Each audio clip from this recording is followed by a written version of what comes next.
He said. uh, so anyways, guess we'll kick this one off. Anybody have any good news they want to share? Like I said, we just had a huge close, so Yeah, appreciate everybody's hard work. our first over $1 million home sale Yeah, for brokerage, which will be good.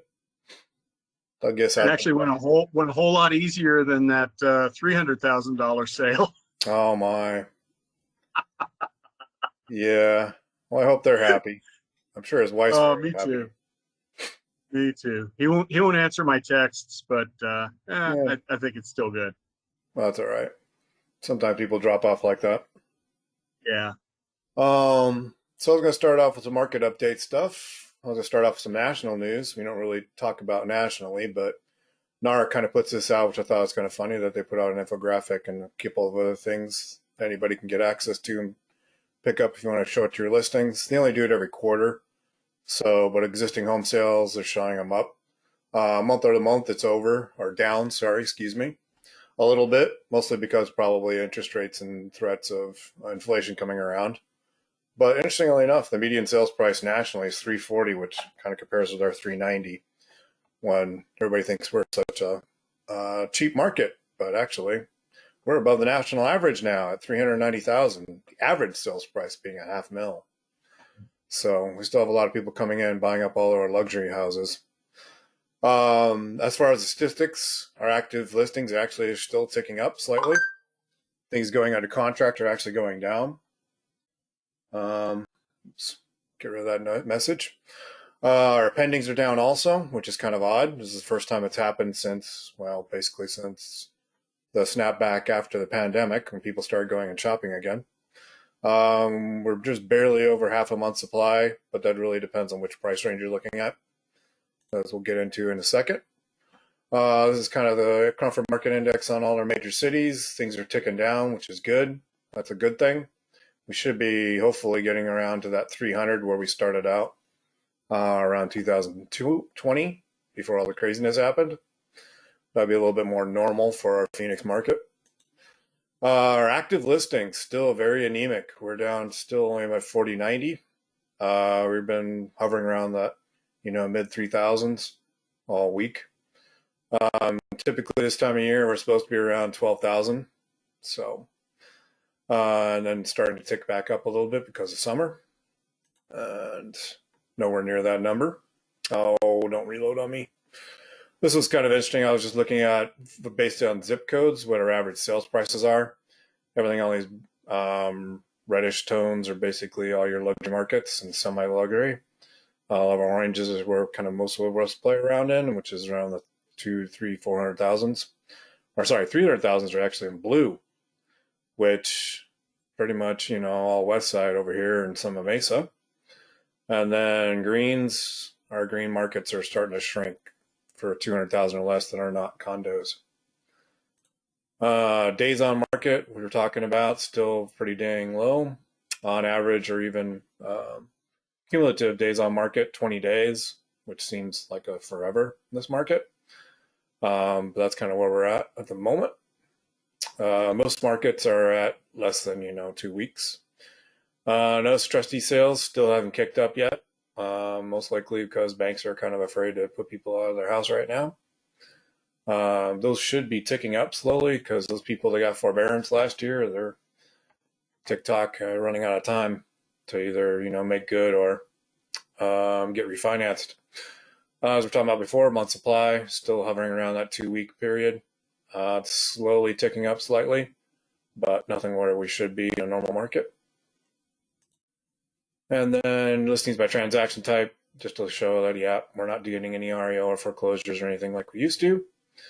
Pretty much all normal sales at the moment. And we are getting slightly more new listings, but nothing like we should. We should be around the 5,000 or 6,000 a month. And then just kind of show you in price ranges, things kind of vary a lot. For that 350 to 400,000, where most people are hunting, we have basically a third of a month, which is 10 days. That's it, of inventory. If we stop bringing anything in, we'd run out of stuff to sell in 10 days in that price range. Still, the active listings are tough stuff to choose from. Just for Phoenix, for single families, is only 869, which is incredibly low. Should be up in the thousands, but our sales are still cranking away. So eventually, we're going to start running out of stuff to sell. Oh crap! Of course, I get to the nice big presentation one, and it wants to reset on me. Yep. So I had it set for 10,000, so we don't get those mega mansions in here. And I want to slim it down to just Maricopa, but basically it's 3,500 those are actives. And then for our quarter, still very anemic. Should be where our biggest sales numbers are happening, and actually we're just kind of tapering off now that we're getting into hot months. So kind of counterintuitive from what they were previous years. And then just to wrap it up, our active sales are way down, or sorry, active listings are way down. Even our under contracts are going down, surprisingly enough. And our prices just keep going up. We're still hovering around that 390,000 for a median and half a month supply. Any questions on market data before I go on to the tip of the week?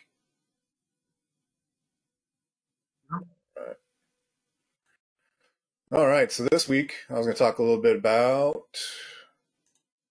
some key elements of your listing presentations. So some of the really good things to have in your listing presentation. Some cool two key data points that 77% of the home sellers basically went with the first agent they talked to. That's even higher than it is for buyers. Buyers is just only like 50 or 60% go with the first agent. They kind of shop around a little bit more, I guess. You'd think it'd be the other way around with sellers, but and then 91% of them, of course, listed on MLS of some kind. Not too many people doing the for sale by owner, even though you'd think that would tick up given the success rate of listings. But one of the first things you want to kind of do with your list or with a client or potential client is to figure out what their unique selling features of that home is. Of course, not everybody can have an upside down home like this one, but basically, for the very first time you go out and meet with them, hopefully you're doing a home valuation to just kind of go through and check out the home, be face to face with them. What we're just trying to figure out is lifestyle, what kind of buyer would buy this home, what kind of buyers would like this location, and then of course a little bit about the history about the home. And of those three things, typically you can find one or two things that are very unique about the home to try and highlight and market to the potential buyers. Once you figure out kind of their unique selling points, then you kind of go over kind of pricing strategy. Nobody wants to be the bargain basement home, especially in this market. Nobody's offering below market unless they're trying to drive a feeding frenzy of multiple offers. Typically, we're getting people that are slightly above market, like 1 or 2%, maybe. Some are going crazy and they're just pricing 10% above market, just thinking they're going to get it. Or first thing that's going to happen is they're going to sit on the market for a few days. Staging, really huge this year. 97% of all home buyers went and looked on the internet first. So the first impressions is they're going to be looking at those photos. If your clients can't afford real staging does amazing things. Most of them probably don't really consider that unless they're like 300,000 or more, or unless you have a good connection with a designer that you can borrow some of their items. Virtual staging is another good cost-effective way to do this. Same thing. Take the old boring rooms, dress them up a bit with some photos, and they slap in some digital assets into it. The problem with virtual staging, though, of course, is you have to clearly label them, or Armless will come after you and say, were these real or were these not? Big, huge bait and switch issues on MLSs right now. They don't like it when you doctor photos. So if you do anything to the photos after the fact, you have to specify what you've done. Because sometimes when you tell your clients to be photo worthy and you show up and it's like this picture on the right, they haven't even cleaned. Or crazy bathroom like the one on the left. Wow, that must have been a challenge to sell that one. My wife likes pink, but not that kind of crazy. Next big thing, leave behinds. You always want to leave behind some printouts, some stuff with your info, with your contact information on, of course. I also made one of these listing syndication things on the right, which you can hand and leave behind. Shows how many different websites and syndications that we do through the brokerage, and that we will get to your home in front of as many eyeballs as possible. Some other cool things that people are doing are little cookie bags, little gifts, little things that just say, hey, thanks for letting me come into your home, and showing it around, etc. And something to put yourself a little above the other competition. The other cool thing I noticed recently is that Girl Scout cookies, they're allowing you to put your brand on their packaging. You can print out little things on it goes onto the Girl Scout cookies that says, hey, thanks for showing, here's some cookies. One of the really other key things is you want to kind of tell a compelling story with the data. You kind of want to go over a little narrative about where you are in the market, then talk a little bit about stuff that mostly applies to them, which is everything that's happening in their neighborhood. And then, of course, some other tips and tricks, the things about data, about cluttered space, overpricing, what happens if you overprice, some other things to do, help make their house stand out. People making repairs. There's also a new company out there that will do, well, most good GCs will do repairs, put a lien on the house, and then get paid at closing. So they don't even have to come out of pocket to do most of the repairs these days. But the biggest and most valuable thing is your seller net sheet. Sellers, pretty much, they don't really care about you. They just want to hear about how much money you're going to put in their pocket at the end of the day. With this, you can figure out how much your fees and closing costs will be. Of course, getting the most important thing in there, your commissions, paying off mortgages, and then any kind of repairs they might have to do to get it on the market. To get this information, oops, let me switch back over here. We have what we call the tech cheat sheet. In here, I've got everything that goes over apps you can put on your phone, websites to go check out. Things are very helpful to help your life easier for every realtor needs. The bottom three, of course, in here about closing cost calculator. There is a seller net sheet in here that you can link off of, open it up, exactly the same one as I was just showing in there. And then you can make copies of that. And then also historic mortgage rates. This will help you figure out how much that payoff amount might be based on when they closed it. You can get all that information from Monsoon about any liens that they know about that are on the house. And of course, you can always ask the seller. Plugging all these numbers in, get the closing costs website will give you all the things based off how much their taxes they pay, if there are any fees, and how much underwriting will be, or sorry, not underwriting fee, but how much the escrow fees, etc. are. And then I'll switch back in. Come on, load.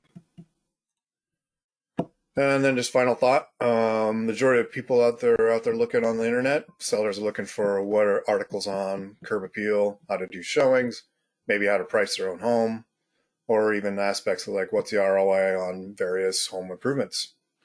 Good way to get in front of the sellers is to be putting out that kind of content yourself so they can check it out. And once they find out what you're about and see things about what you're out there and in their neighborhood, showing that you're an expert, there might be getting some more lead contacts that way. But that was basically my tips on listing presentations. Anybody have any questions about those? All right. And then final things. Anybody have any like questions, concerns, things that we could help you with? Maximize your business. All right. I'm going to stop the recording.